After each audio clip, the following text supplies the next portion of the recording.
Welcome all. We have our boardroom discussion, navigating risk in the changing business and technology landscape. And as a moderator, we have Rahul Mani from Grey Hat Media. Welcome, Rahul. Thank you. And as panelist members, we have Manish Tiwari, Senior VP and CXO at Bharti Airtel.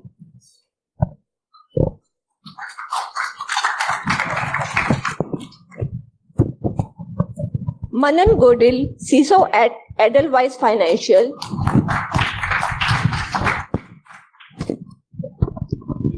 Burgess Cooper, Partner, EY.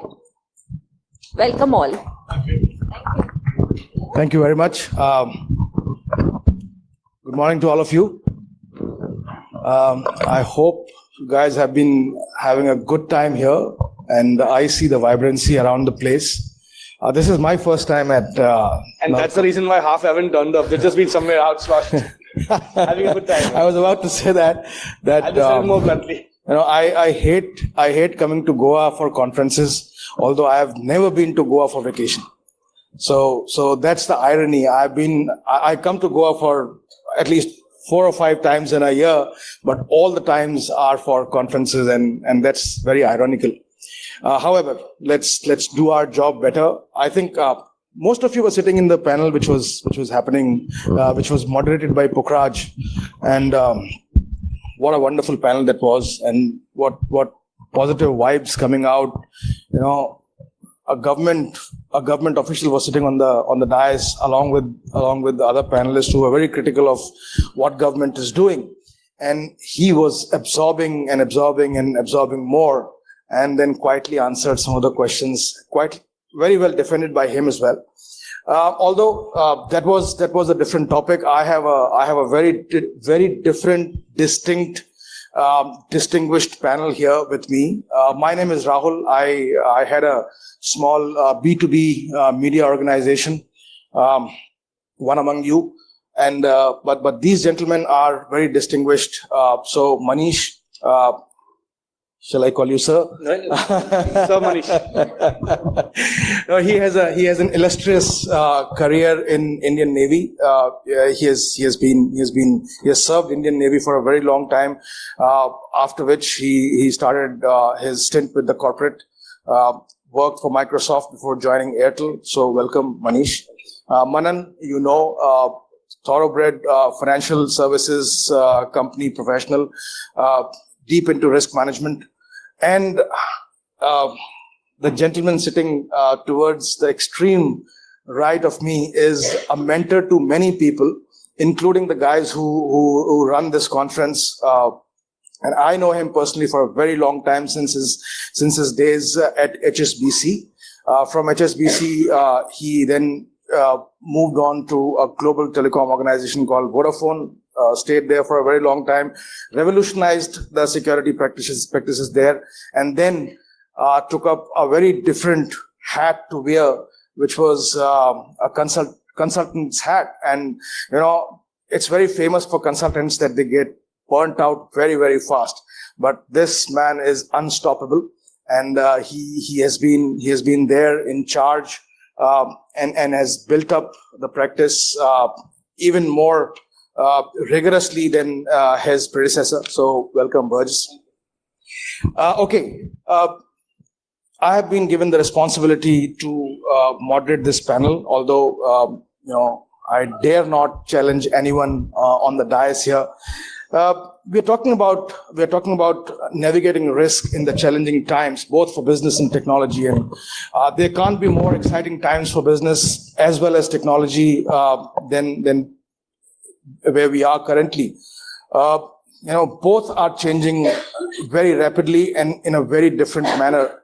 We can't imagine the way business is changing. We can't imagine the way technology is changing, and the way both of these things are disrupting and challenging the professionals in information security. I would like to just mention a very interesting fact that I was going through a month ago. There was a hypothetical scenario which was developed by a team of researchers, which did a stress test for risk management.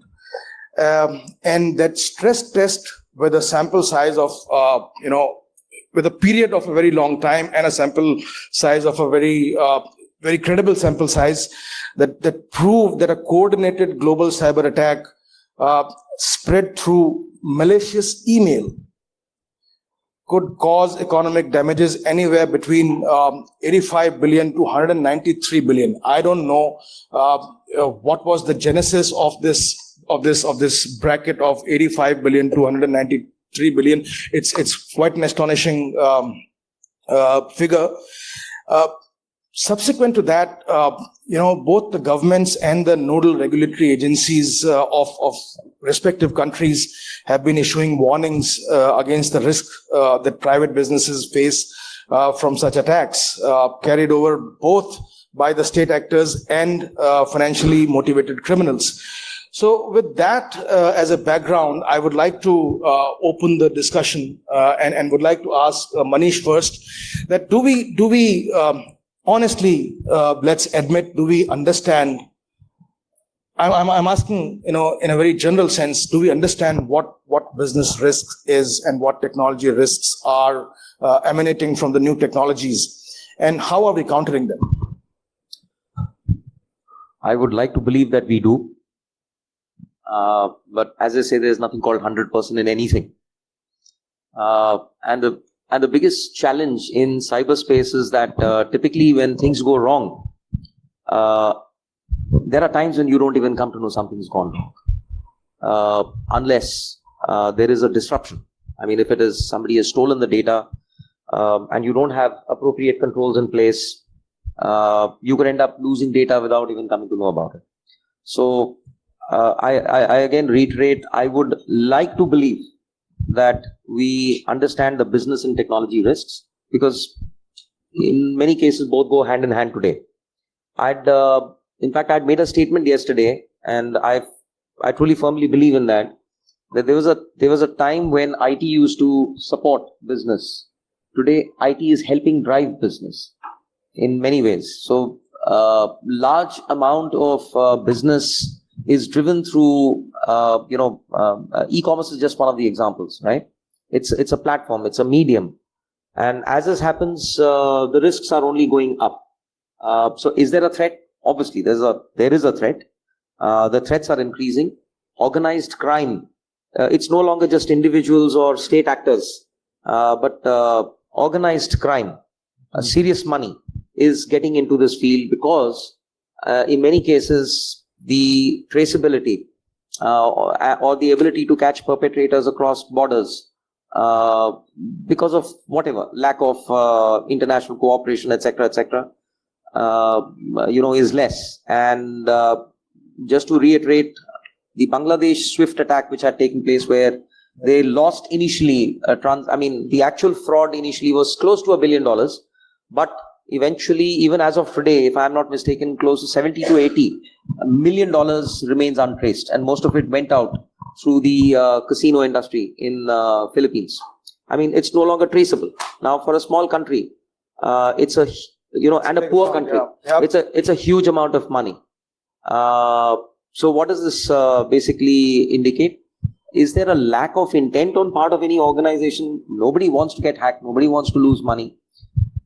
I think the time has come for greater synergy. And what is the problem that one experiences in the industry is lack of understanding on both the sides at times. So there has to be a clear ownership on the part and involvement of business as business and IT get more and more integrated. Because, post a risk assessment exercise, if the business expects something, some features or whatever, needs to be there, and that is resulting in some sort of risk, then there has to be an ownership. So typical tendency is to generally palm it off, or put everything on the CISO or the CRO's head. And typically when things go absolutely horribly wrong in organizations which are not mature, nobody asks questions to the concern, to the actual perpetrators or to the actual defaulters. They ask questions to the wrong people, which is the CRO or the CISO. And guys, that's the fact of life, which is why, the CISO being a high risk job. So on yesterday's panel, we had someone said, and I'll start off with that.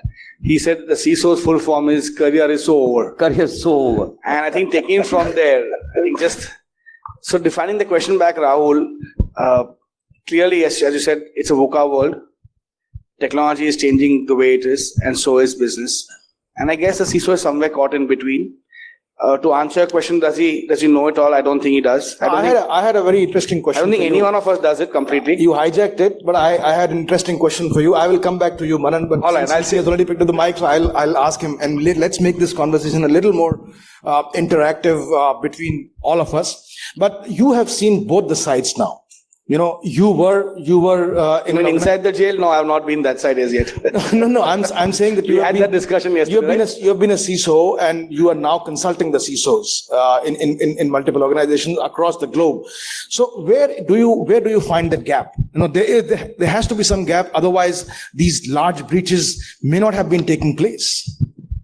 So the gap is in multiple places. Clearly, the first gap is with the CISO, and charity begins at home.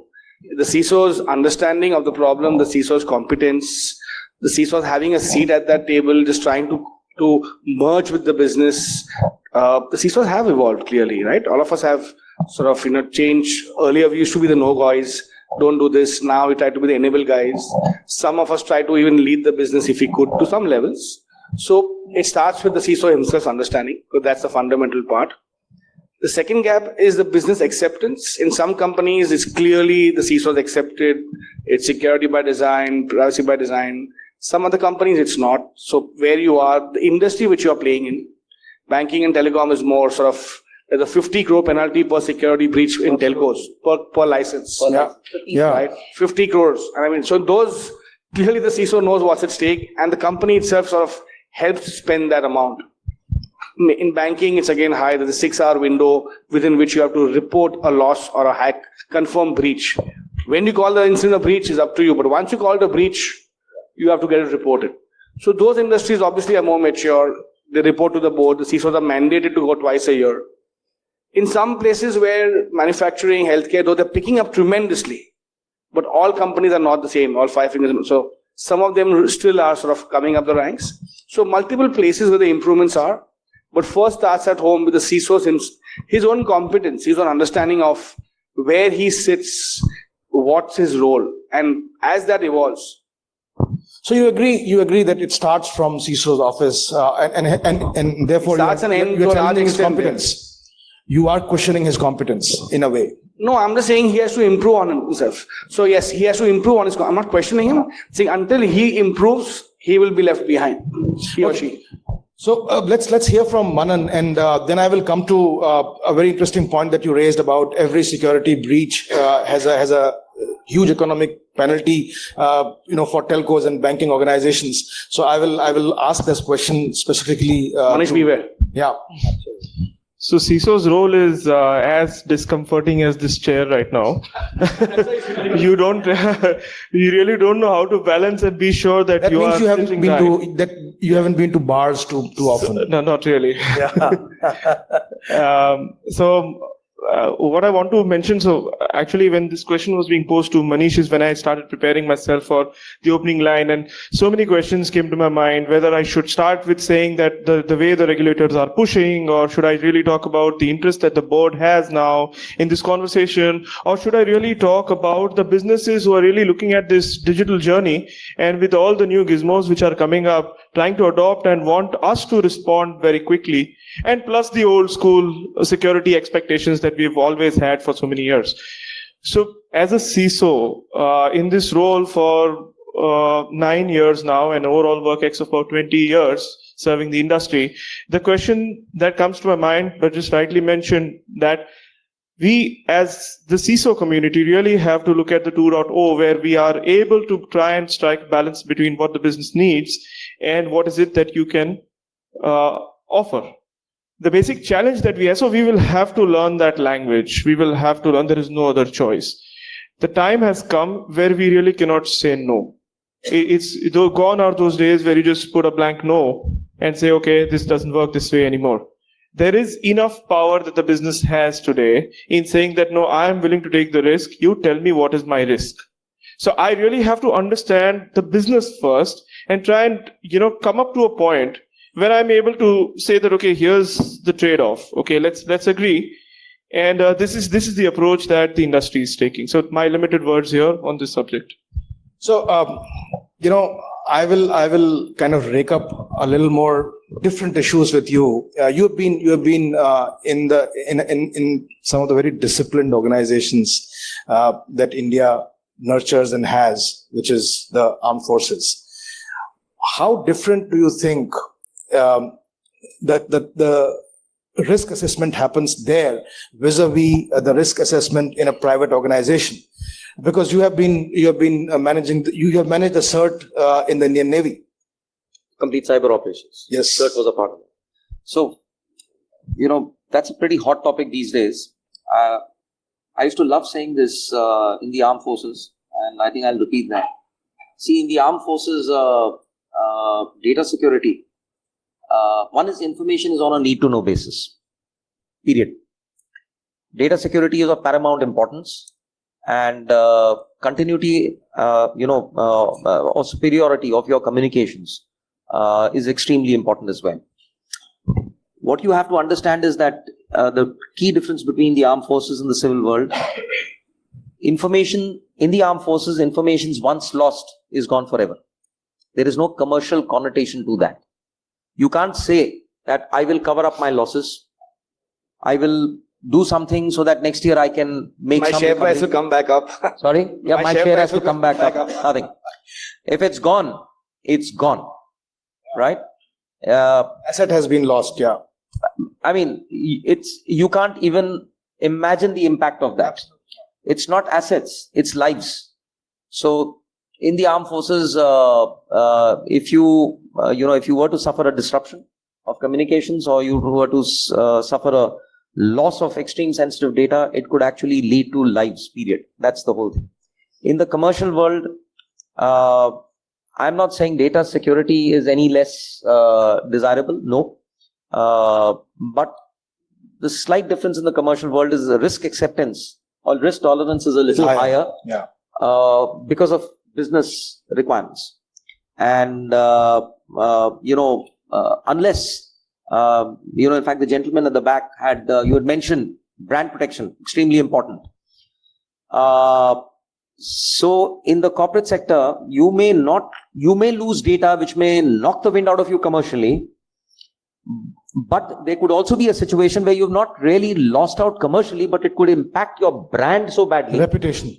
Absolutely, reputation, which in turn, knocks you out from a commercial point of view at a little lower down the road. That's the critical thing. Apart from that, I would say I don't agree that in terms of professionalism, there is any. Finally, it is people like us who go from here to the armed forces. I see tremendous amount of professionalism in the industry. Amazing amount of professionalism in the industry. But is it the same integrity? Yes. There are bad people on both sides. So let us not, let's not divide that. I see amazing people. I see bad people, but I see amazing people. Extremely professional, very technically competent, with a very high amount of integrity. And I see tremendous amount of energy and expertise in the younger generation. I love working with the younger generation coming out. The armed forces are a bit of a hierarchical structure, but it's an absolutely wonderful journey. And there's goods and bads and challenges on both the sides. Yeah, the only thing is armed forces highly disciplined guys. So which means that you're supposed to come at 9 o'clock. You bloody well come at 9 o'clock. No, so Burgess, you wanted to say something. No, so I think your first point, fundamentally risk in changing business and technology, and I think that's not disconnected. Technology, as I said, is driving a lot of business change. The part which affects security more is just not IT change, but more and more for manufacturing come the OT security change. Okay, that's one outdated technology which is causing the highest risks, right? And there again, like Manish said, the impact is not money or data, it's health. No, but tell me something. When this fact is established that the OT part is highly vulnerable, then the company managements are trying to merge OT and IT, and therefore bring the risk, narrow the risk window. Why is the resistance from the operators of OT? I think the merging of IT, OT, and IoT will happen. I don't think security guys should ever try and stop that, nor will he ever succeed. He just has to find out, and probably the only way. See, the CTO will always be different, and the chief engineering officer or a guy with instrumentation will all be different. It will not be like a CIO shop. There will be two different owners. The common fulcrum point will be the CISO. You rarely find the CIO also owning the engineering, OT, SCADA, ICS systems. It will never happen. He will own the IT, and there will be engineering head or electrical head owning that part. And they have to collaborate. The collaboration may have not happened, but the security guy probably is the fulcrum part for coordination. I saw that in telecom. There was CIO and a CTO, and CTO is more powerful than CIO because they runs the business. But security was a common point which said, hey, two different kingdoms, but you won't go live in each of them till I check. And that is the interface. So they will merge, they have to merge. But what is the common part of security where they ensure that guy, the CISO, that the risk is mitigated? It could be a 345 router in IT or in telecom. What difference does it make? It has to be secure before it goes live. No, so this fundamental question here again is that this function called CISO isn't too liked in the organization because it always creates hurdles. It is perceived to be creating hurdles in the organization because the business is wanting to go live today, but you will prevent him from going live today because you will find 100 things which are not appropriate. Changed. That was the old perception. Yeah, the CISO very often now gets involved day one, and in fact makes it ensure it happens on time. His job is to also ensure it happens on time. So gone are those days for most leading CISOs where they would be the stop guy. Let's hear from a lot of this is also getting automated in many ways. So while the CISO gets engaged at the very beginning, the other aspect to this is a lot of things, you are able to do tool-based analysis. You want to take some risks while you know that, okay, while this goes live, looking at the impact and also. So it's a blend now. It's not the case that, the CISO holds it back, until all looks good. So we take calls now. I think we matured. The only way that it may happen is in newer technologies where both parties don't know the risks very well. Yeah. But in established, run to market, lights out, the CISO rarely ever stops unless something is really bad. CISO also ensures things go on time. And newer technologies per se, they are generally, held as conversations at a strategic point. So then that also gives us a little headroom in that sense to be able to prepare better. Yeah, I'd just like to top that up saying that, look, in large complex environments today, nothing actually happens overnight. It needs to be planned, guys. And I see a lot of folks running from one crisis to another because they don't manage things well. When you take over a CISO of a new organization, you have to burn a lot of midnight oil to first learn and understand the ecosystem and also see things through different colored spectacles, which means that you bring your perspective and do a complete gap analysis. What is missing out here? What could be improved upon? And dovetail that along with whatever is the plan. You need to have a plan in place. Today, if you have to, let's say, even upgrade your existing web proxy, it's not an overnight job for a large, complicated organization. It takes time.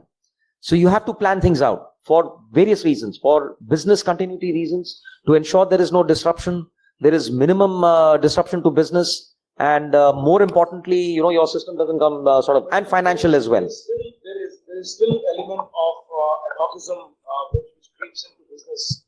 However well planned you are, however well organized and process oriented you are, there's still adhocism which comes in because of multiple market factors. You don't know how the industry dynamics are changing. Sure. Yeah. So when the shit hits the fan, the crisis plan should be in place.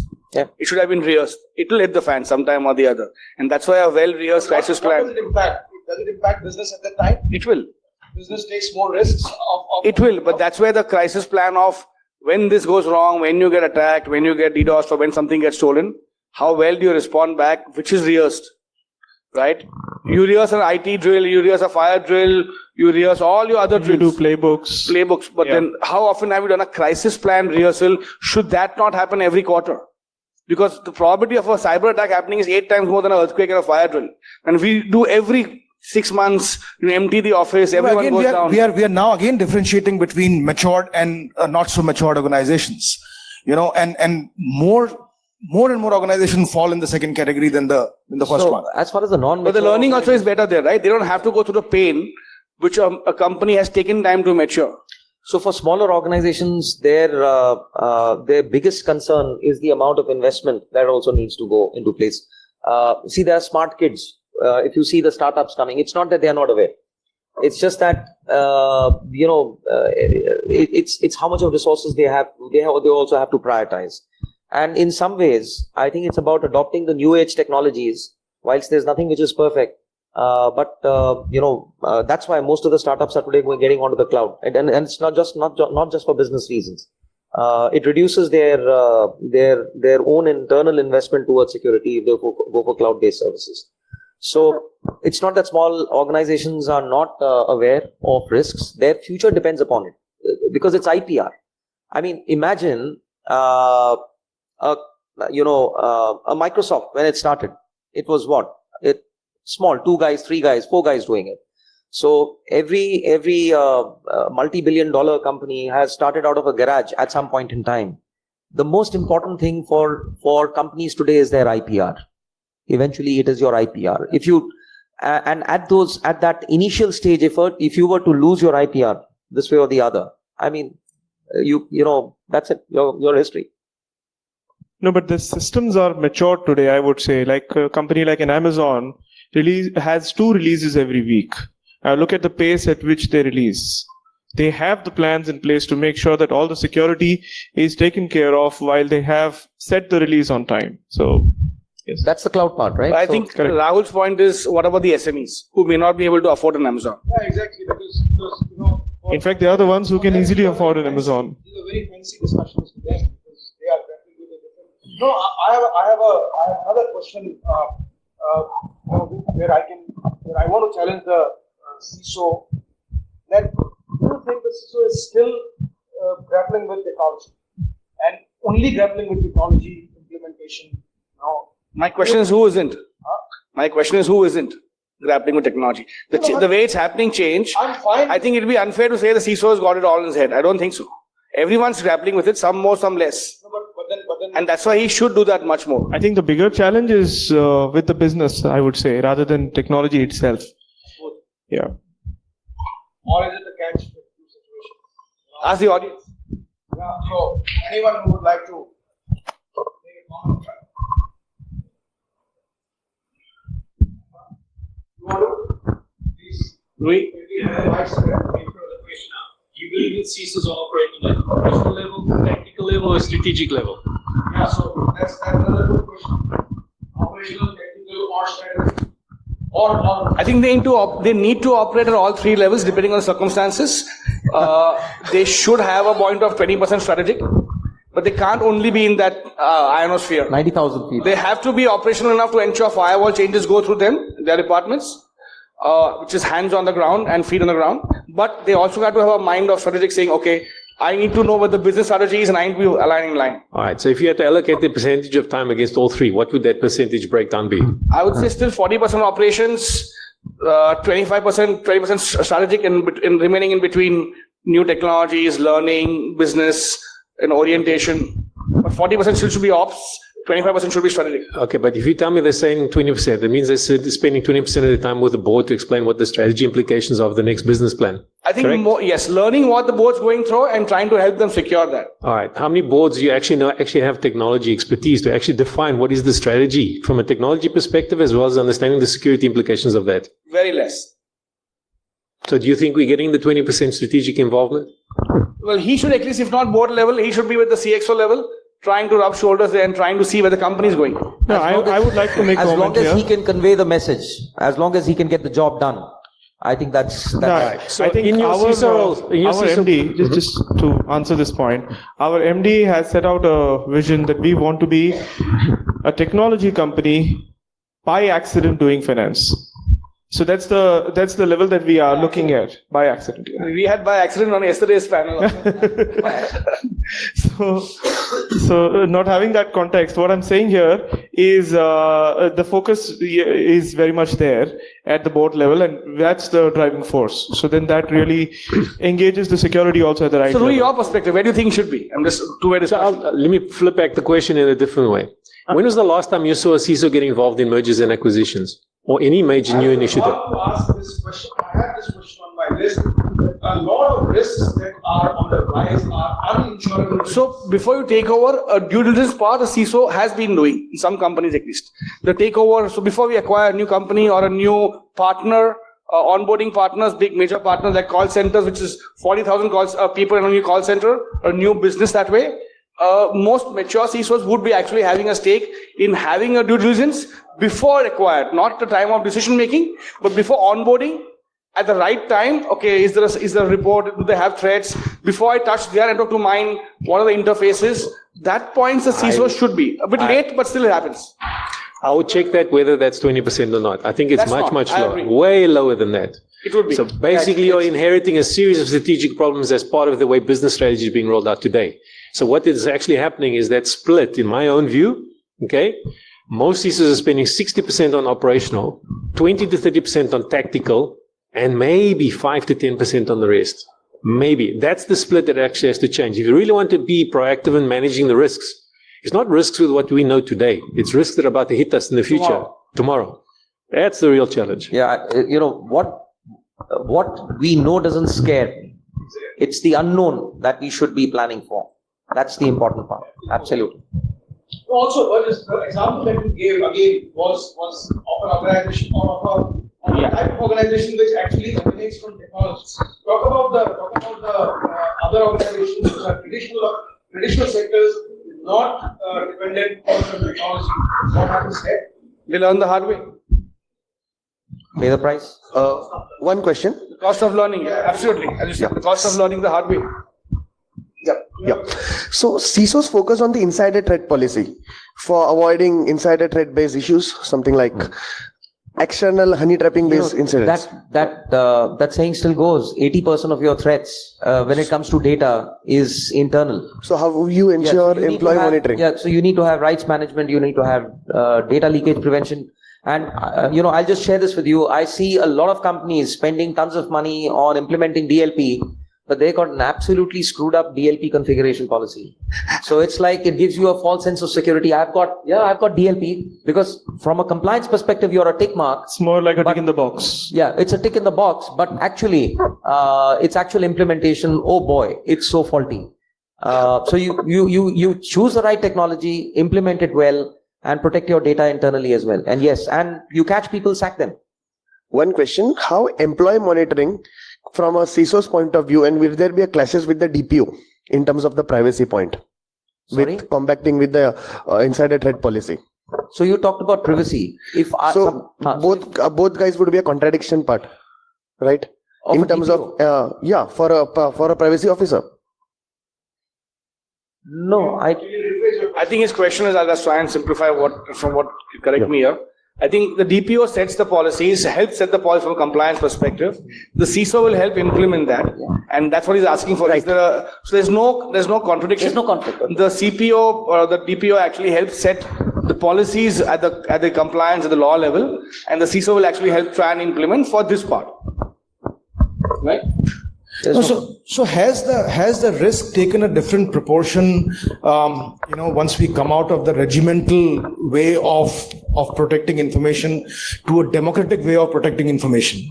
Regimental way was practiced in the armed forces. Court martial. No. So let me see. There's another thing I wanted to say that in the industry, I see a lot of emphasis on product. Whereas within the armed forces, the emphasis is more on technology. And don't get me wrong, it's not finally you have to, buy some product and put out there. But typically the people coming out from cybersecurity background like me in the armed forces, our expertise was not so product specific. Today, if you have to go into the market and have to set up, let's say, a SOC, right? So you'll find a resource. You decide to go with either QRadar or whatever. Any technology. Yeah. So you'll find a resource who knows just that. True. He knows nothing else, right? So he knows just that, and perhaps he doesn't know ABC. Yeah, that's a So good point. in the corporate There's sector, also a factor of being employable. The guy does that because he knows the faster he does, in the armed forces, employment for life. So he doesn't have to worry about, and salary also here he'll keep on jumping. Over there, whatever he jumps, his salary will go as per the set number of years. In the armed forces, you don't do your Motivation job is right. different. I'm seeing the motivation factor is very different. Yeah, for but both. Burgess, in the armed forces, if you don't do your job right, you end up losing your life. So that's also there. Or somebody else's life. Oh, something. Yeah. So, your question, please. Sorry. So this is with context to you talking about SMEs and the issues that they face. Well, we see a lot of SMEs and a lot of SMEs which were earlier on the traditional model, which are now trying to implement and moving on to IT enabled with their ops. I don't even hear this concept. All the concepts that are spoken here are just not there.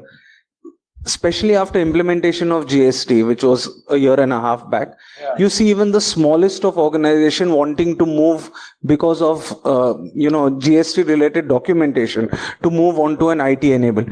But I don't hear any of this, and I talk of 200 crores, 300 crores turnover entities.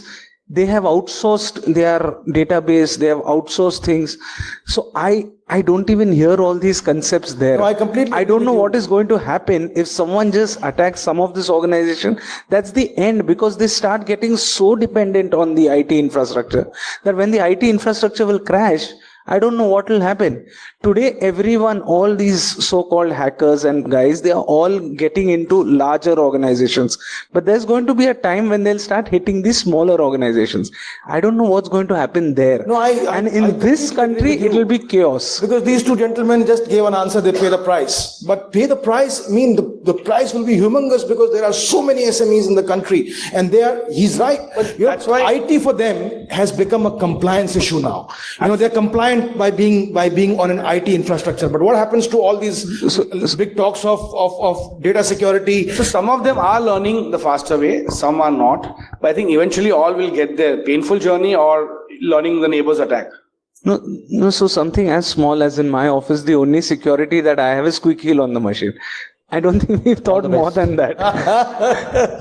Good, very candid. So the only other thing that we've thought is that we don't have Wi-Fi, and we are like, okay, we will go through wire onto our computers so that no one can get into our computers. But I think after coming here, I have realized that that's stupid. I will pray for you. Okay, I do not have any critical information. His praise will be answered, I'm Special sure. prayer for you. Yeah. In these times, you If cannot nothing be else, so God important. protects you and showers all His blessings on you. No, but sir, where is the funds? Where is the funds for a small guy to actually do all what you're saying? You just said what's the cost of you getting down, right? Okay. So you answered your own question. Where are the funds? The funds come from you. You know the cost of not being alive or not being live on the network. Well, Burgess, all you do is take backup, all you do is take backup. So you take And your backup is encrypted and that's gone. Let me No, so hold you up. take it on hard drives and keep it every 10 days. Hang on. I don't know. I really don't know. One-on-one discussion And that can also, happen. we You have a question. do not check the backup. Yeah, can we have the mic here, please? So I'm sorry to cut you short on this. So I have a viewpoint. So even yesterday's panel discussion, we were discussing about. So yeah, but this is a different question, by the way. Yeah. So we are talking about collaborating OT and IT. So with my personal experience, I feel that has already been happening. So my plant, they are aware because of the security awareness sessions which we do. They understand the risk of not upgrading the system. The problem here is, the CISO in a plant or in an FMCG industry or in a manufacturing sector, half of the time he spends his time on convincing the business we need a downtime, and that's what the CISO does. Why in FMCG? Why not the other? I think these issues are not restricted only to the FMCG. Yeah, it's common across it's a industries. universal phenomenon. Yeah. Yes. Yes. Yeah, a few more questions, then we'll wind up. I think something's happening good. We started with half a room, and then the word spread out, and the room You is never full. know, they are for the next session. So thanks to good moderation. Don't be under the impression. Sorry. Thanks. They are for the next session. Or the other session got over. I'm a psychologist in this room. I thought Apart you're- from being a journalist, I'm also a psychologist. I thought you're good I mod- know they are not here for this session. Your good moderation pulled them. For a moment, I was also very enthusiastic to see the crowd pouring in. That's a Good deception. moderation. The word spread outside.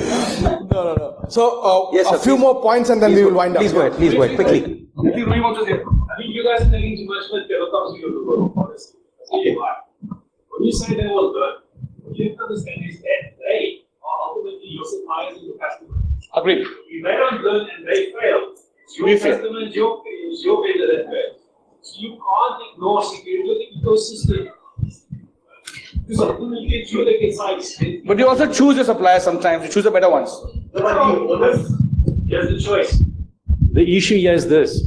In many areas, in many industries, because the suppliers themselves are specializing in a specific area, or you've chosen to work with a supplier because some economic benefit coming out of that. Same is true of a customer, okay?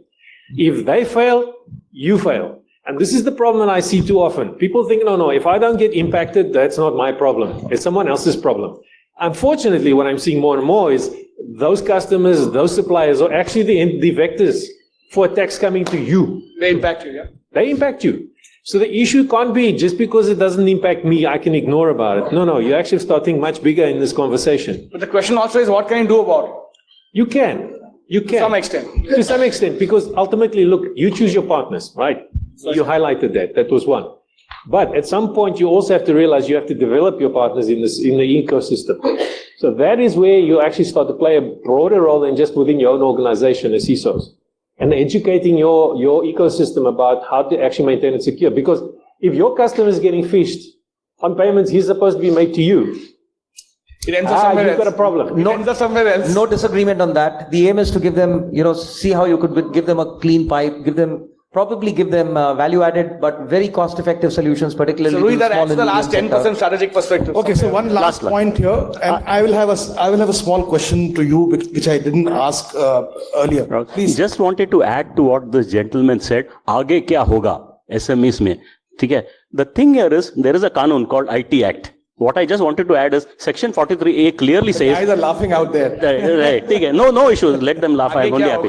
ठीक है. So there is a Section 43 in IT Act which says that what is reasonable security practices for personal sensitive data, and it clearly says the equivalent of ISO 27001. ISO 27001 says that if you are going to do compliance, then your vendor also, because we are outsourcing a lot of things where the leakage is happening, they also need to be compliant. Third party. Yeah. So that is what we don't do it. The thing here is, utna paisa kyun kharcha karega jab hoga dekega. I agree with Right, you, yeah. but this mentality of having reasonable security is what we have been discussing. That these are all tick marks in the check boxes, nothing else.